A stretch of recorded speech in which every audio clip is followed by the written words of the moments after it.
Hello friends, welcome to Only IAS. स्वागत है आपका हमारे नए लेक्चर में जहां हम बात करेंगे एग्रीकल्चर के ऊपर।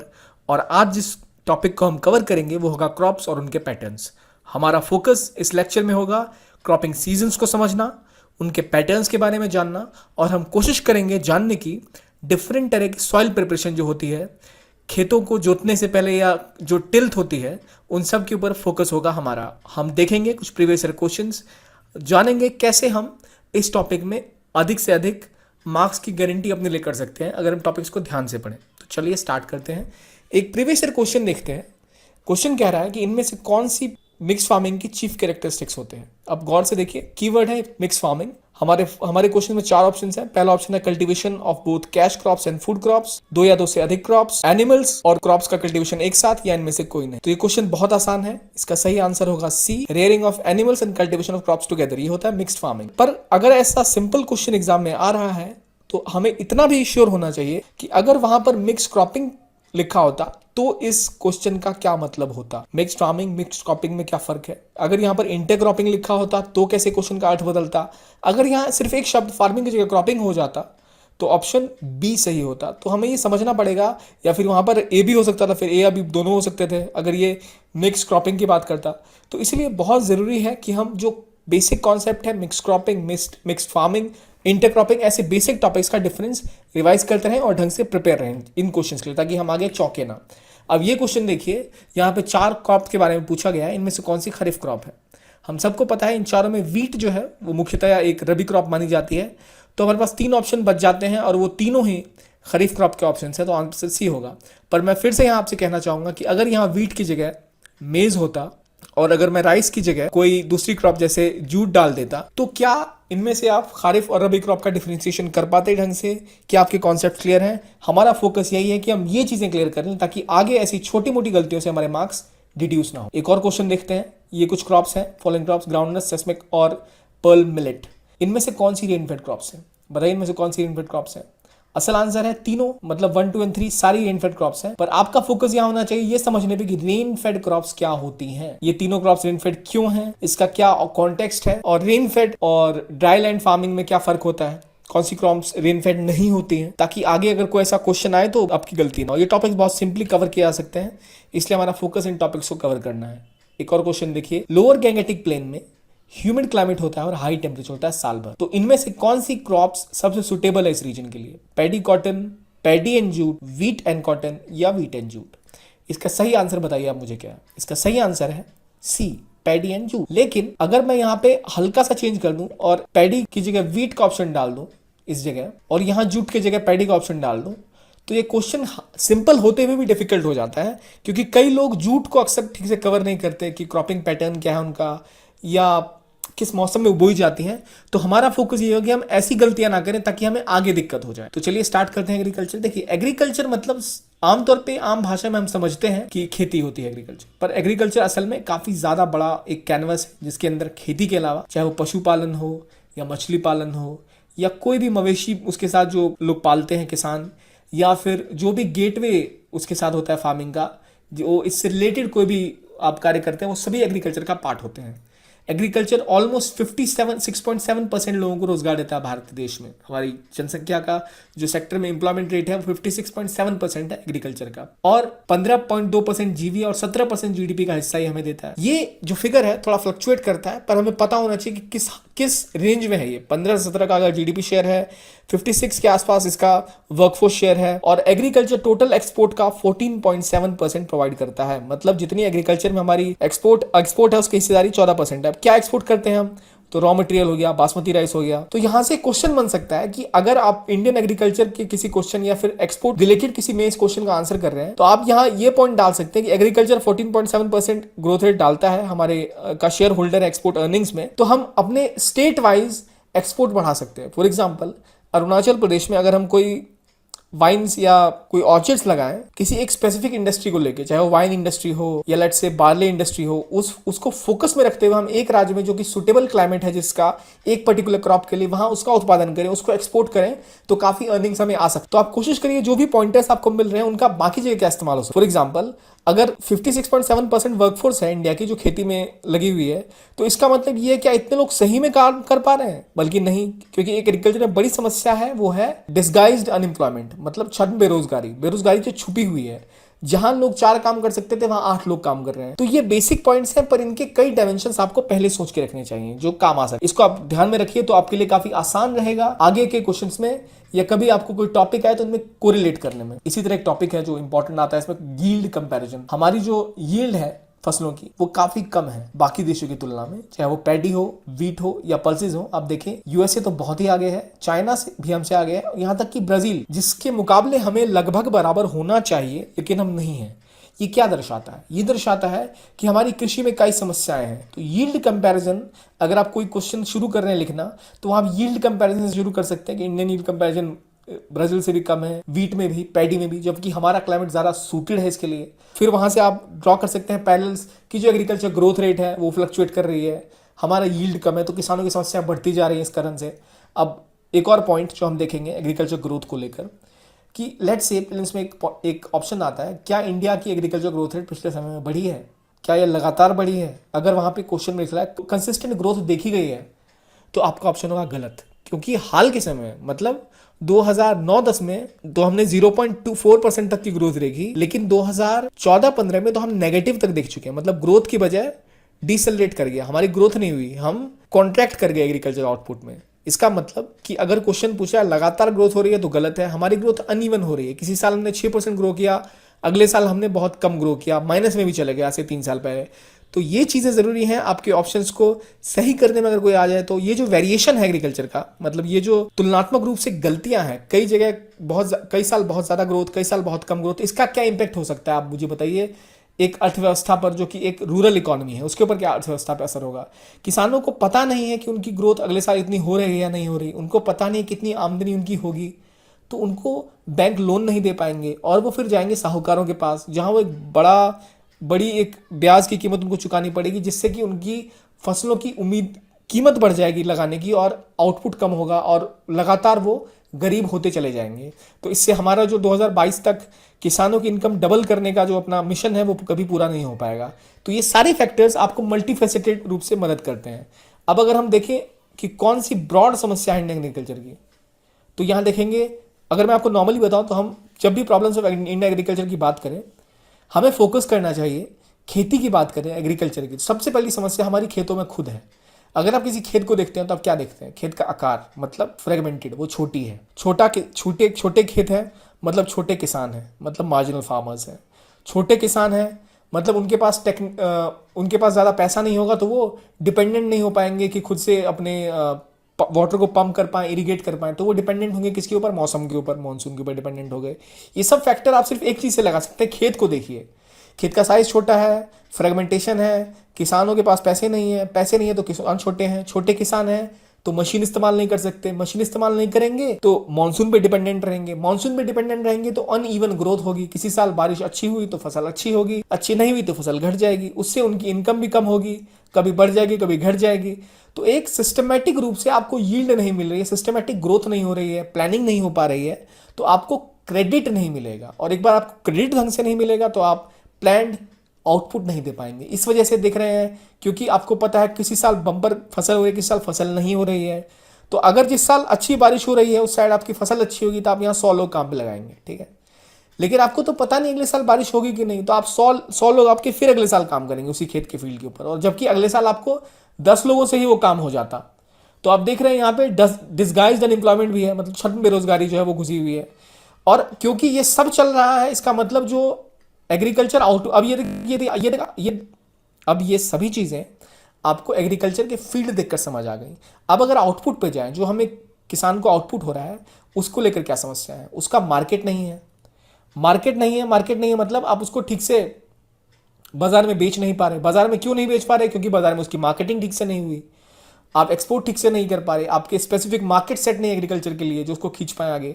तो ये सभी कारण आपको बन जाते हैं एग्रीकल्चर प्रॉब्लम्स को देखने के लिए। तो कोई भी अगर ऐसा इशू आए जहां आपको प्रॉब्लम्स देखने के लिए कहा जाए, चाहे वो इंडस्ट्री हो, कोई सेक्टर की कोल इंडस्ट्री मान लें, या फिर इलेक्ट्रिसिटी का इशू देख लें, तो आप एक बेसिक से शुरू करें कि अगर एग्रीकल्चर है तो आप खेत के साइज से स्टार्ट करें। अगर वो कोल की बात है तो कोयले को देखें, कोयले को देखते ही आपको याद आया कोयला खनन कौन कर रहा है, लेबर, उसका वहाँ पे ठीक से उसके लिए सुविधाएं उपलब्ध नहीं है, तो वहाँ से आप बिल्ड करके एक अच्छे पॉइंट्स तैयार कर सकते हैं।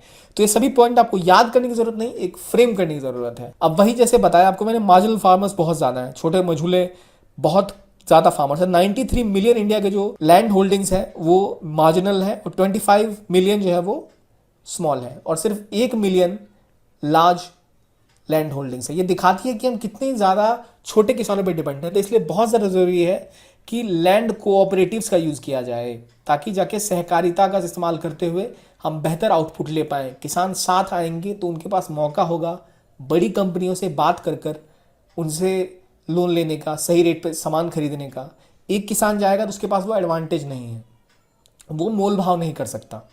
तो ये हमने समझा होल्डिंग्स की समस्याएं, होल्डिंग से एग्रीकल्चर में कौन सी समस्याएं हैं, एग्रीकल्चर ग्रोथ हमारी अनइवन रह रही है।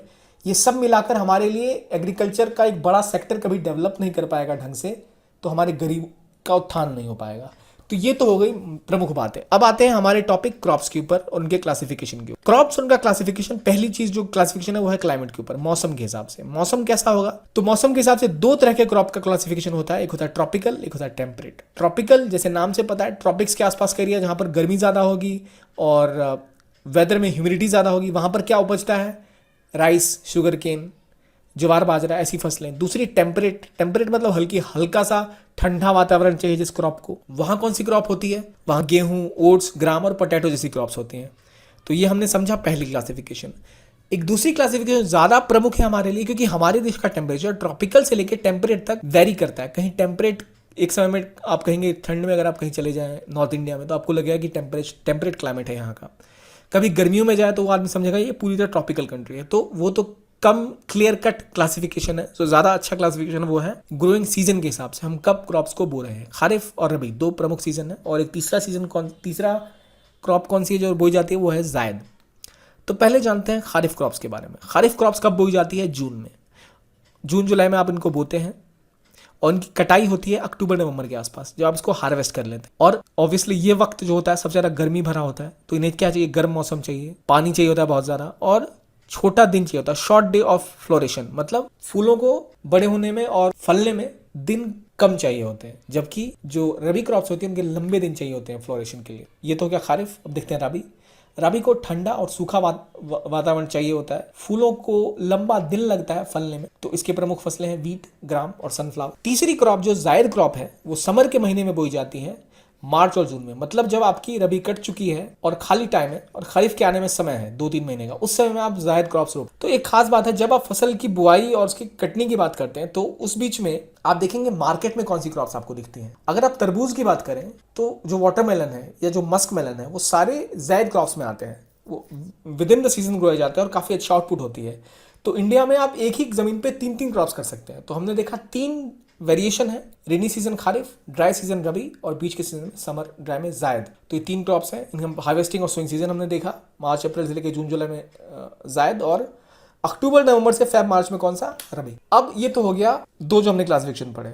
बारी आती है फोटो पीरियड की, मतलब कितना समय लगता है फूल को खिलने में और फल देने में, उसे कहते हैं फोटो पीरियड। उसके हिसाब से डिवाइड करते हैं 3 तरह के, short day plants, long day plants और day neutral plants. Short day plants वो हैं जिनको कम समय चाहिए, मतलब 10 घंटे से कम समय।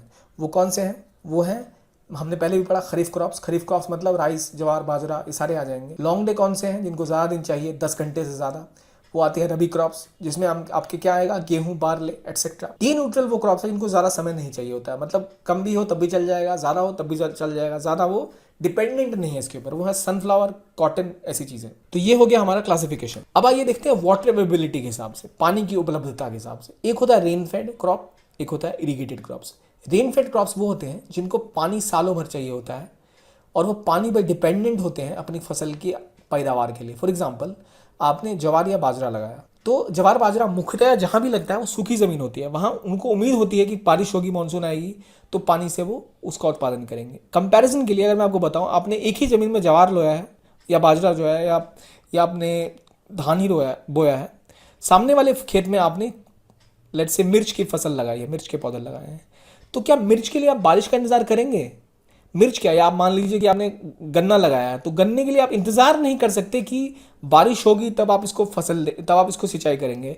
ऐसे क्रॉप्स को, जो इरिगेटेड क्रॉप्स हैं, आपको इरिगेटेड वाटर सप्लाई सही समय पर सही मात्रा में देना होता है, इन्हें कहते हैं इरिगेटेड क्रॉप्स। जैसे कि चिली मतलब मिर्च, शुगर केन, केला या पपाया। इसमें बेसिक पैटर्न जो आप समझ सकते हैं वो ये है कि जो भी क्रॉप एक सीजन से ज़्यादा चलेगी, 2 सीजन 4 सीजन के क्रॉप है, मतलब जो साल भर खड़े रहते हैं, जो फसलें जैसे बनाना या शुगर केन की फसल की होगी जो 2-2 सीजन लेते हैं, ऐसी क्रॉप्स को प्रॉपर टाइम पे इरिगेशन चाहिए होता है, जो इन्हें इरिगेटेड क्रॉप बनाते हैं। रेनफेड क्रॉप्स अक्सर एक सीजन में होते हैं और पानी की मात्रा है तो बहुत ज़्यादा चाहिए होती है, या डिस्पर्स्ड भी चले तो चल जाएगा काम उनका, तो वो होते हैं रेनफेड क्रॉप्स। ये हो गया classification on the basis of water availability. अब बात करते हैं कि लाइफ और ड्यूरेशन के हिसाब से क्रॉप का क्लासिफिकेशन, वर्गीकरण कैसे करें।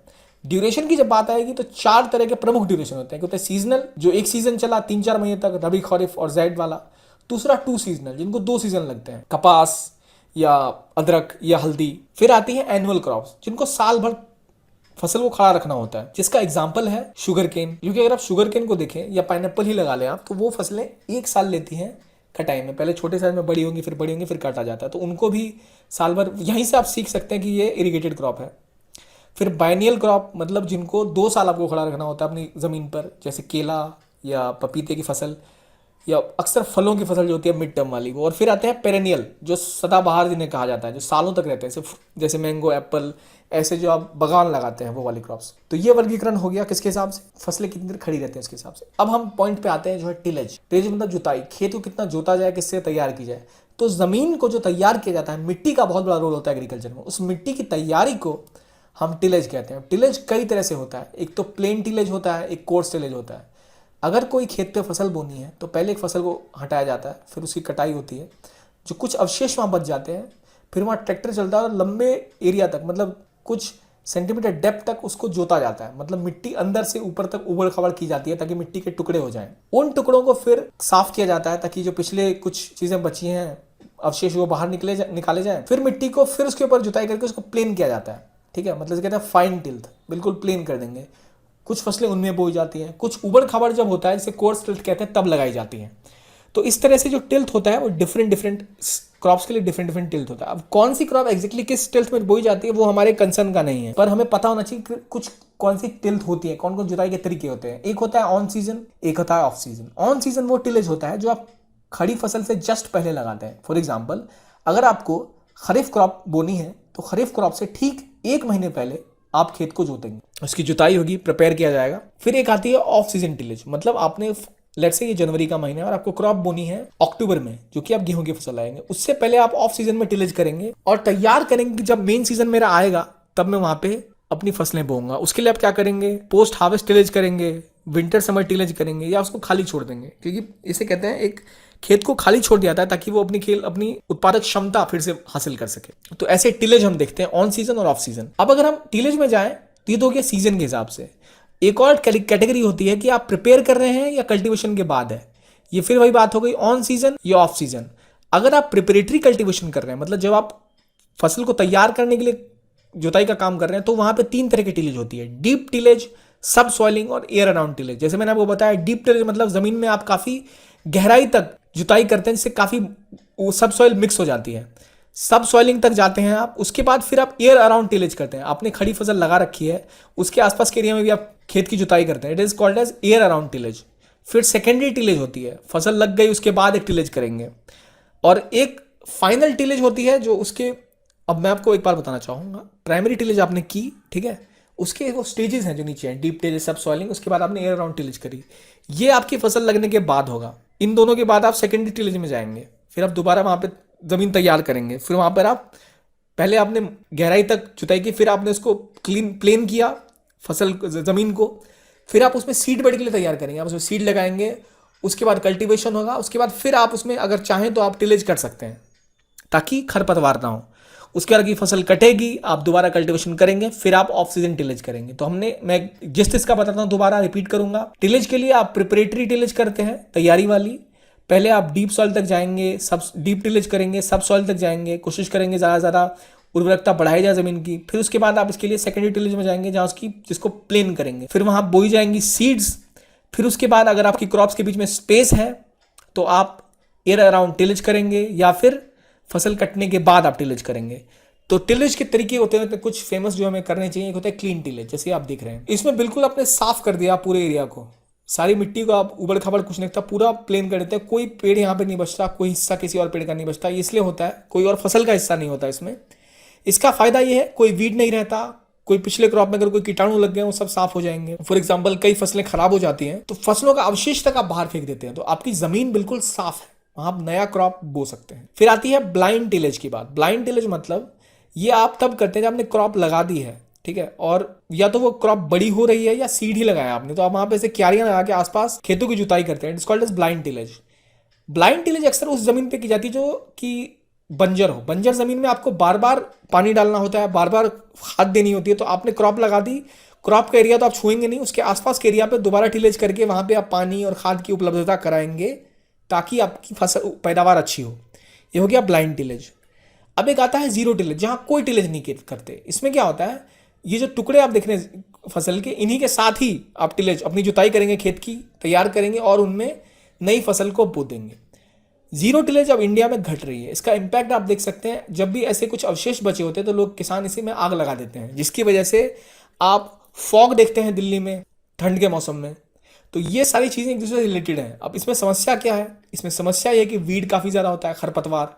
खरपतवार के लिए आपको कीटनाशक दवाइयाँ डालनी पड़ती हैं या खरपतवार नाशक दवाइयाँ डालनी पड़ती हैं। लेकिन इससे ज़मीन की उर्वरकता जब आप जीरो टिलेज करते हैं इसलिए बनी रहती है कि जो पिछले पौधे हैं उनका अगर कुछ ऑर्गेनिक तत्व है वो इसमें मिल जाएगा। कुछ क्रॉप्स जैसे दाल वगैरह है, जो तलहन और दलहन कहते हैं, लेग्यूम क्रॉप्स, वो ज़मीन की उर्वरकता के लिए अच्छे होते हैं, वो ज़मीन में मिल जाते हैं, तो वो ज़मीन की पैदावार को फ़ायदा पहुंचाते हैं। परंतु कुछ समस्याएं हैं जो मैंने आपको बताया, जैसे कि खरपतवार या कोई वीड या कोई ऐसा कोई कीटाणु या कोई जो इनके लिए पेस्ट रह गया, वो समस्या खड़ी कर सकता है।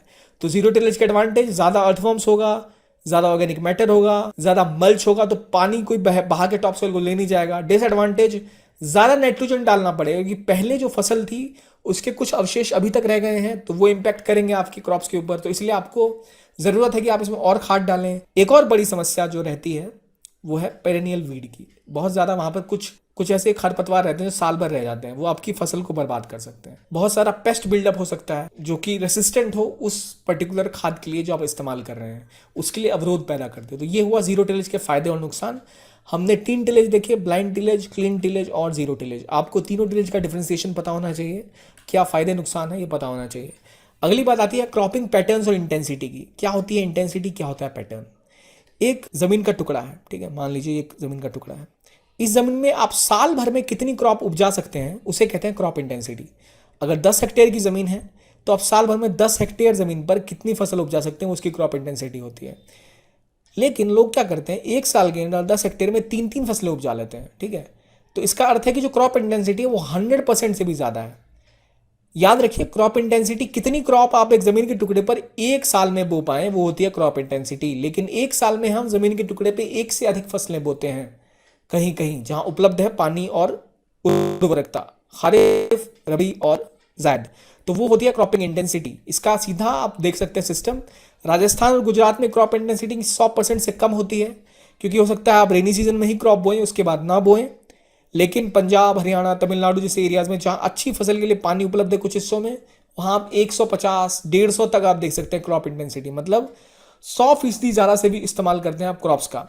तो इसका एक फायदा है, आप ज़्यादा फसलें बो रहे हैं, पर नुकसान ये कि आपकी ज़मीन की उर्वरकता, प्रोडक्टिविटी घट सकती है। ये हो गई क्रॉपिंग इंटेंसिटी। अब हम समझेंगे क्रॉपिंग पैटर्न के बारे में। क्रॉपिंग पैटर्न मतलब होता है किस सीक्वेंस में और किस अरेंजमेंट में आप क्रॉप्स बो रहे हैं और किस हिसाब से आप उसके बाद एक ज़मीन को खाली छोड़ रहे हैं अगली फसल से पहले। इसे कहते हैं क्रॉपिंग पैटर्न। क्रॉपिंग पैटर्न्स कई तरह के होते हैं। मल्टीपल क्रॉपिंग पैटर्न मतलब कई सारे क्रॉप्स आप बो रहे हैं एक में ही, 2 या 2 से अधिक जब आप बोते हैं तो उसे कहते हैं इंटेंसिव क्रॉपिंग। इसमें क्यों की जाती है इंटेंसिव क्रॉपिंग, ताकि देखिए मैं फिर एक बार क्लियर करूँ सिस्टम। क्रॉपिंग पैटर्न मतलब क्या हुआ, आपने किस तरह ज़मीन में फसलें उपजाई साल में और कितने देर तक ज़मीन को खाली छोड़ा। हो सकता है आप कभी ना छोड़े खाली और फसलें होती रहें लगातार, वो भी क्रॉपिंग पैटर्न होता है। लेकिन इंडिया में मुख्यतः मल्टीपल क्रॉपिंग सिस्टम इस्तेमाल किया जाता है, जहाँ एक ही पीस ऑफ लैंड में ऑर्डरली तरीके से एक के बाद एक फसलें बोई जाती हैं, जो कि उदाहरण है इंटेंसिव क्रॉपिंग का। काफ़ी ज़्यादा इंटेंस प्रोडक्शन आप कर रहे हैं। ये इसलिए किया जाता है क्योंकि आपके पास ज़मीन, लेबर, पानी और कैपिटल उपलब्ध है, तो आप चाहते हैं ज़मीन से जितनी ज़्यादा हो सके मैं आउटपुट लूँ, जितना इंटेंसिव इसको किया जा सके उतना ये हो, इसे कहते हैं इंटेंसिव क्रॉपिंग। ये हो गया हमारा क्रॉपिंग का पैटर्न जो था मल्टीपल क्रॉपिंग पैटर्न के अंदर, सिस्टम के अंदर। अब बात आती है दूसरे क्रॉपिंग पैटर्न की, जहां आती है मोनोकल्चर। मतलब आप मोनोकल्चर से नाम ही पता है, मोनो मतलब सिंगुलर, आप एक ही चीज का कल्चर, उसे कहते हैं मोनोकल्चर। तो repetitive growing of same soul crop, एक ही क्रॉप को आप एक लैंड पे बार बार बोएंगे, वो मोनोकल्चर का एग्जाम्पल है। मोनोकल्चर के अंदर ही आता है मोनोक्रॉपिंग। मोनोक्रॉपिंग मतलब होता है एक ही क्रॉप को आप साल दर साल, सीजन दर सीजन आप बोएं, तो वो होता है मोनोक्रॉपिंग। मैं एग्जांपल दूंगा, अमेरिका के खेत में आप देखेंगे जो सिर्फ कॉर्न लगाते हैं, वो साल भर कॉर्न लगाएंगे इस साल, फिर कुछ दिन खाली छोड़ेंगे, फिर कॉर्न लगेगा, सीजन बाय सीजन सिर्फ कॉर्न ही लगेगा, कि खेतों की तैयारी ऐसे की गई है। या कोई पैरीज जो मिसिसिपी वगैरह का रीजन है, वहां पर गेहूं लगेगा, तो वो साल दर साल वहां गेहूं ही लगेगा।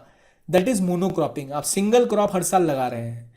लेकिन इंडिया में भी मोनोकल्चर होता है, पर मोनोक्रॉपिंग कम होती है। मोनोकल्चर इन द सेंस, गर्मियों में मैं धान की फसल करूंगा, ठंड में मैं गेहूं की फसल करूंगा। It is not monocropping but it is monoculture. अगर मैं सिंपल उसको चेंज करता रहूं, उसी में वो मोनोक्रॉपिंग तब हो जाएगी जब एक सीजन में एक ही क्रॉप लगातार उसी सीजन में होती रहे। फॉर एग्जाम्पल, फिर से क्लियर करूंगा, मोनोकल्चर में अगर आप एक प्रकार के जानवर पाल रहे हैं तो वो भी मोनोकल्चर है, ठीक है। एक प्रकार के आप फसल बो रहे हैं तो वो भी मोनोकल्चर है। लेकिन मोनोक्रॉपिंग तब आती है जब आप एक ही क्रॉप को हर सीजन बोएं, ठीक है। मोनोक्रॉपिंग तब आती है जब आप एक ही फसल को साल दर साल बोएं, सीजन दर सीजन बोएं।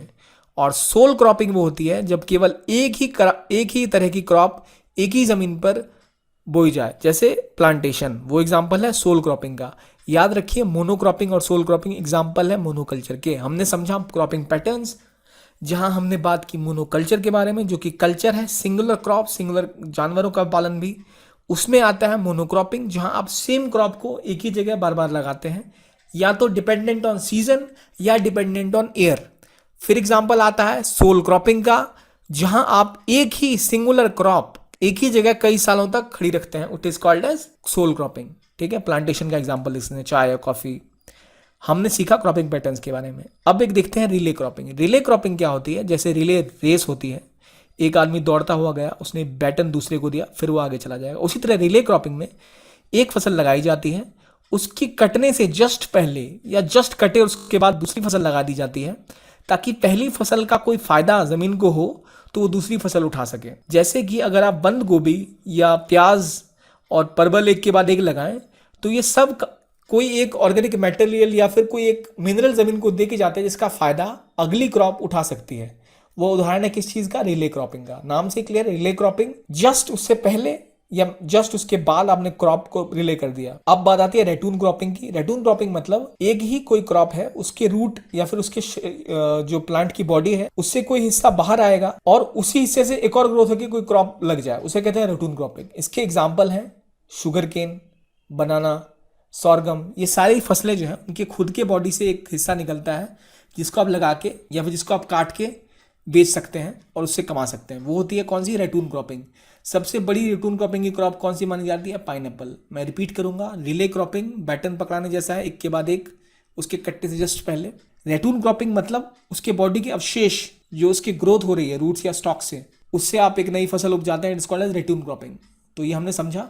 अब एक और क्रॉपिंग पैटर्न जो हम समझेंगे वो है इंटरक्रॉपिंग। मतलब जब दो या दो से अधिक क्रॉप को एक ही फील्ड में एक ही समय में लगाया जाता है, वो होती है इंटरक्रॉपिंग। रिपीट करूंगा, दो या दो से अधिक क्रॉप को एक ही फील्ड में एक ही साथ लगाया जाता है, वो इंटरक्रॉपिंग होती है। जैसे यहां दिख रहे हैं, ये एक केले की फसल है, इसके साथ हमने कोई और आलू की फसल लगा दी, तो ये दो क्रॉप एक ही समय में लेकिन अलग अलग डिस्टिंक्ट रॉ में लगी हैं, ठीक है। ऐसी कोई छिड़क नहीं दिया, आपने प्रॉपरली प्लान तरीके से लगाया है। इसमें एक बेस क्रॉप होगी। बेस क्रॉप मतलब प्राइमरी क्रॉप। प्राइमरी क्रॉप जैसे मान लिया आपने केला लगाया है, जिसको आप 2 साल वहां रखेंगे, तो केले की फसल आपकी बेस क्रॉप है, और जो बाकी क्रॉप है वो आपकी इंटर क्रॉप है। बेस क्रॉप आपको ऑप्टिमियम फोकस देती है, जिसको आपको मेन आपको लगाना है खेत में। आपने केले लगा दिए, पर केले जब तक बड़े होंगे, फसल देंगे, उसके आसपास की जमीन का स्पेस है, वहां आप कोई और फसल लगाकर उससे उपज पा सकते हैं। तो आपने एक बेस क्रॉप लगाई इंटर क्रॉपिंग में, जो आपका केले की फसल है, उसके साथ आपने कोई और फसल लगा ली, which is called as inter crop. Inter crop base crop के बीच में लगाई जाती है, और इससे ये होता है कि एक्स्ट्रा यील्ड आ जाए, लेकिन मेन क्रॉप को की उपज में कोई कमी नहीं आती, ठीक है। केले की फसल कम नहीं होगी, लेकिन आपको कुछ एक्स्ट्रा फसल मिल जाएगी। ये हमारा इसमें मेन मुद्दा होता है। फिर एक फसल आती है जिसे कहते हैं सिनर्जिस्टिक क्रॉपिंग, जहां आपने दो लाइनों में ऐसी ऐसी क्रॉप्स लगा रही हैं जो अगर आप अकेले करते तो कम उपज होती, लेकिन दोनों साथ में कर रहे हैं, दोनों की उपज ज्यादा हो रही है, उसे कहते हैं synergistic cropping. When it helps both crops, example sugar cane और पोटैटो, दोनों क्रॉप्स को प्लस प्लस, दोनों क्रॉप्स बढ़ेंगी। इंटरक्रॉप में किसी को माइनस माइनस नहीं होता है, किसी को नुकसान नहीं हो रहा, आपका एक ऑप्टिमियम बेस क्रॉप है ही, आप सोच रहे हो इंटरक्रॉप से भी फायदा हो जाए। उसी में जब वो ऐसी क्रॉप लगी हो जहां दोनों का उत्पादन इंडिविजुअली अकेले जितना होता उससे ज्यादा अब हो रहा है, तो वो सिनर्जिस्टिक क्रॉपिंग पैटर्न कहलाता है। हमने देखा इंटरक्रॉपिंग के एग्जांपल, इंटरक्रॉपिंग क्या होती है, अब देखते हैं इसके फायदे क्या है। इससे वीड कंट्रोल होता है, खरपतवार नहीं होती, स्टेबिलिटी बहुत होती है, आपको एक फसल अगर बर्बाद भी होगी तो आपकी दूसरी फसल खर्च पूरा कर देगी उसका। अगर आप इंटरक्रॉपिंग ढंग से करते हैं तो आपकी यील्ड बहुत ज़्यादा होगी, ज़्यादा क्रॉपिंग इंटेंसिटी मिलेगी, बीमारियां कम होंगी क्योंकि इकोसिस्टम आपकी खेत का बहुत अच्छा रहेगा, ठीक है, कोई उस ज़मीन को कोई नुकसान नहीं पहुंचेगा और सॉइल की हेल्थ बनी रहेगी। अब ख़ास बात यह है कि अगर इंटरक्रॉपिंग इंडियन एग्रीकल्चर में की जाए तो उसका फ़ायदा हम कैसे उठा सकते हैं। ये सारे पॉइंट्स आपके दिमाग में क्लियर होने चाहिए कि अगर हम इंटरक्रॉपिंग का इस्तेमाल ज़्यादा से ज़्यादा करें और लेट्स से पंजाब का रीजन जहाँ अब पानी कम हो रहा है वहाँ हम क्यों ना इंटरक्रॉपिंग इस्तेमाल करें। साउथ इंडिया में जहाँ शुगर केन ज़्यादा बेहतर आउटपुट दे रहा है, प्रोडक्टिविटी दे रहा है, वहाँ क्यों ना लगाएं। महाराष्ट्र में जहाँ पानी कम है वहाँ क्यों शुगर केन बोई जा रही है। तो ऐसे ही तरह से हम ढंग से अगर किसानों को इंटरक्रॉपिंग की टेक्निक्स बताएं, ढंग से इरिगेशन पैटर्न्स बताएं, तो बेहतर आउटपुट उसी ज़मीन से लिया जा सकता है बिना नुकसान पहुंचाए फसल को या ज़मीन को। मैं आपसे अब ये पूछ रहा हूँ कि ये कौन सी फसल आपको दिख रही है। यहाँ भी दो क्रॉप्स बोई हुई, मैंने इसका नाम भी इसलिए नहीं दिया, मैं आपसे पूछना चाहूँगा कौन सी क्रॉप है। ये है मिक्स क्रॉपिंग, वो थी इंटरक्रॉपिंग, या मिक्स क्रॉपिंग, जहाँ पर आपने दो या दो से अधिक फसल को मिक्स कर दिया, लेकिन इसमें कोई रो अरेंजमेंट नहीं होती, आपने बिखेर दिए, सीड फेंक दिए और सब कुछ उग गया। यहाँ पे मक्की की फसल देख रहे हैं और कोई एक फसल और है यहाँ। तो अक्सर जो ड्राई लैंड एरियाज है वहाँ ऐसी फसलें बोई जाती हैं कि चलो भाई 10 फसलें बो देते हैं, 10 तरह की सीड लगा दिए, 2 3 के जो अक्सर उन्हें पता है कि साथ अच्छा उगते हैं, उन्हें अपने उगाया, कोई एक फसल तो सही हो जाएगी, ज़्यादा यील्ड दे देगी, बाकी कवर कर लेगी, तो वो हो गया मिक्स क्रॉपिंग। तो मिक्स क्रॉपिंग की समस्या ये है कि ऑप्टिमियम नहीं है। जो आपने इंटरक्रॉप में देखा वहाँ लाइनें में तो हो रहा था, सिंचाई की व्यवस्था थी, आपको पता है कौन सी फसल कब कटेगी। मिक्स क्रॉप में ऐसा कुछ नहीं है। इंडिया में ड्राई लैंड एरियाज में मिक्स क्रॉपिंग फॉलो की जाती है। तो अगर हम मिक्स क्रॉपिंग की जगह इंटरक्रॉपिंग का इस्तेमाल करें तो हम ज़्यादा आउटपुट ले सकते हैं इन एरियाज में। इसलिए आप देखेंगे मिक्स क्रॉपिंग में ऐसी क्रॉप्स बोई जाती है जो ज़्यादा सस्टेन कर सके, जैसे ज्वार बाजरा या फिर कॉपी, जो कम रेनफॉल में भी कर सकें, काम कर सकें, ताकि आपकी यील्ड हो जाए ज़मीन से। खाली पड़ी ज़मीन है, कुछ तो हो रहा है, ये वो मेंटालिटी के साथ बोई जाती है। अब हम देखते हैं मिक्स क्रॉपिंग और इंटरक्रॉपिंग में क्या फ़र्क है। मिक्स क्रॉपिंग एक तरह से इंश्योरेंस देती है क्रॉप फेलियर का। इंटरक्रॉपिंग आप ज़्यादा स्पेस का इस्तेमाल करना चाहते हैं, कोई कॉम्पिटिशन नहीं होता इंटरक्रॉपिंग में क्रॉप्स के बीच में, मिक्स क्रॉपिंग में होता है। यहाँ पे रो अरेंजमेंट नहीं होती, यहाँ होती है। यहाँ पर सोइंग टाइम सेम होता है ऑलमोस्ट, यहाँ सेम नहीं होता। तो आप बेसिक डिफरेंस क्रॉपिंग का समझ गए होंगे सिर्फ फिगर देखकर कि ये अगर इंटरक्रॉप है तो आप देख रहे हैं क्या समन्वय सिस्टम के साथ इसे बनाया गया, ये बस ऐसे लगा दिया गया है। तो मिक्स क्रॉपिंग का फायदा ये होता है कि मिक्स क्रॉपिंग में आपको ज्यादा लगाने में खर्च नहीं करना होता। इंटरक्रॉपिंग में इनपुट कॉस्ट ज्यादा है पर आउटपुट भी उतना ही ज्यादा है। तो ये था हमारा प्राइमरी डिफरेंस इंटरक्रॉपिंग और मिक्स क्रॉपिंग में। इनकी बुआई या तो साथ हो सकती है, अलग अलग टाइम पे हो सकती है, दोनों में ही, मिक्स और इंटर में। अब हम एक और पॉइंट देखेंगे क्रॉपिंग पैटर्न्स का, जो है dry land farming and rainfed farming. Dry land farming जैसे नाम से क्लियर है, जहां पर पानी की ज्यादा उपलब्धता नहीं है, जो ड्राई एरिया है वहां पे कैसी फार्मिंग की जाती है। यहाँ पे जो क्रॉप प्रोडक्शन होगा वो टोटली डिपेंडेंट होगा बारिश के ऊपर और जमीन में कितना मॉइस्चर है। लेट्स से राजस्थान में बारिश हुई तो उन्हें उसका सदुपयोग करना पड़ेगा कि बारिश बार बार नहीं होगी। तो जो भी ऐसा एरिया जहां 750 mm से कम बारिश होती है, ठीक है, उस एरियाज में ड्राई लैंड फार्मिंग की जाती है। सॉइल में जब तक मॉइस्चर है वहां कोई क्रॉप लगा के क्रॉप का फायदा उठाया जा सके, क्योंकि मानसून काफी फेल हो जाता है या आपको पता नहीं है कि सीजन बारिश होगी नहीं होगी। और अगर आप नॉर्थन इंडिया में आए, जो पंजाब के बाद का रीजन है, चाहे यूपी हो, चाहे हरियाणा हो, चाहे बिहार या बंगाल तक जाएं आप, तो जो क्रॉप प्रोडक्शन है वहां 750 mm से ज्यादा बारिश होती है। तो लोगों को अंदाजा रहता है कि बारिश तो होगी, मॉइस्चर कोई समस्या नहीं है, बल्कि समस्या है कि सॉइल कंजर्वेशन। आप जमीन को बचाने के पीछे फोकस करते हैं, पानी को नहीं, क्योंकि पानी आपके पास उपलब्ध है। आप चाहते हैं आप ऐसी फार्मिंग करें जहां बारिश होगी, पानी ज्यादा है तब भी काम चल जाएगा, पानी थोड़े दिनों बाद आएगा तब भी काम चल जाएगा। That is rain fade farming. Dry land farming में आप देखेंगे अक्सर दालों की फसलें ज़्यादा होती है जिन्हें कम पानी में काम चल जाए। वहाँ पर आप देखेंगे राबी और खरीफ क्रॉप्स कम बोई जाती हैं, ज़्यादा पानी पे डिपेंडेंट हो। आप वहाँ पर पैडी की फसल नहीं देखेंगे ड्राई लैंड्स में, वहाँ आप देखेंगे दाल की फसलें ज़्यादा होती हैं। रेन फेड फार्मिंग में सीरियल्स, मतलब जो हमारे मेन प्रमुख उत्पादन खाने की वस्तुएं उनका उत्पादन होता है। लेकिन ज़रूरत है हमें बैलेंस बनाने की, ताकि जहाँ रेनफेड फार्मिंग उपलब्ध है वहाँ बेस्ट आउटपुट मिले, ताकि हमारा यील्ड कंपैरिजन दुनिया के बाकी देशों के अपेक्षा बढ़े। ना कि ऐसे ही रैंडमली हम मिक्स क्रॉपिंग करते रहें या रेन बारिश होगी तो रेनफेड में कुछ भी लगा दिया।